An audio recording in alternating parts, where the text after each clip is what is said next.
Happy 2025, gang. It's your boy Peeper, coming at you with another update straight from Peeper Nation. I hope everyone's new year is off to a fantastic start. Just a few days in, but let's keep the energy prosperous and positive. Before we dive into today's content, I want to take a moment to send love and prayers to the people of New Orleans. It's been a tough time with the recent tragedy, and we're holding those families in our hearts. Out of respect, we won't get into the details here. This is a hip-hop channel, after all, but it's always important to acknowledge the world beyond music. Sometimes, music is the escape we need from all the chaos, but that doesn't mean we should turn a blind eye to what's happening around us. Stay strong, New Orleans. We've got your back. Now let's get into what's buzzing in Peeper Nation today. Drake's Fighting Irish Freestyle. This freestyle has got people talking, and for good reason. First, let's break down the beat. Produced by Conductor Williams, it's the kind of track that pulls you in immediately. There's a smooth yet intense energy to it that mirrors the themes Drake explores in his lyrics. Conductor Williams is known for creating beats that tell a story, and this one is no different. It feels like it was designed to give Drake the space to reflect, vent, and flex, all at once. From what we can tell, this freestyle isn't brand new.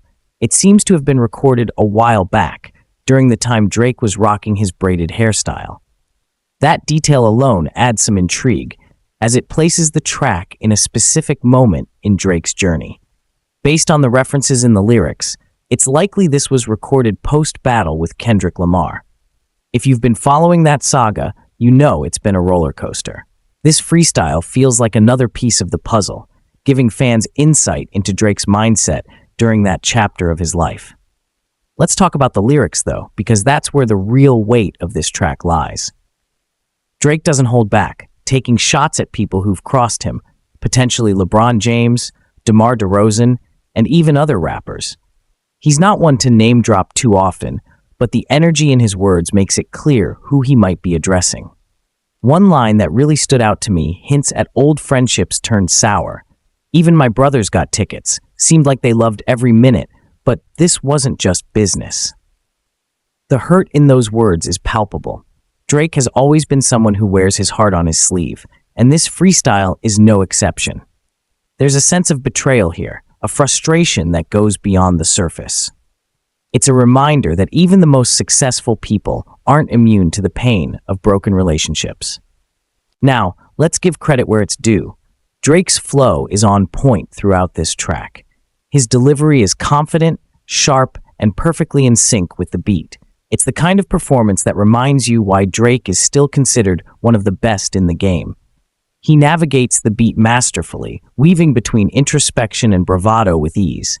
Themes of loyalty, success, and personal growth are central to the freestyle, and Drake explores them in a way that feels authentic and relatable. But then there's the curveball. My dad has another child. I told him that wasn't my sister. Wait, what? Drake really went there, and honestly, it left me scratching my head. The line feels out of place compared to the rest of the freestyle's cohesive energy. It's moments like this that make you question the creative direction.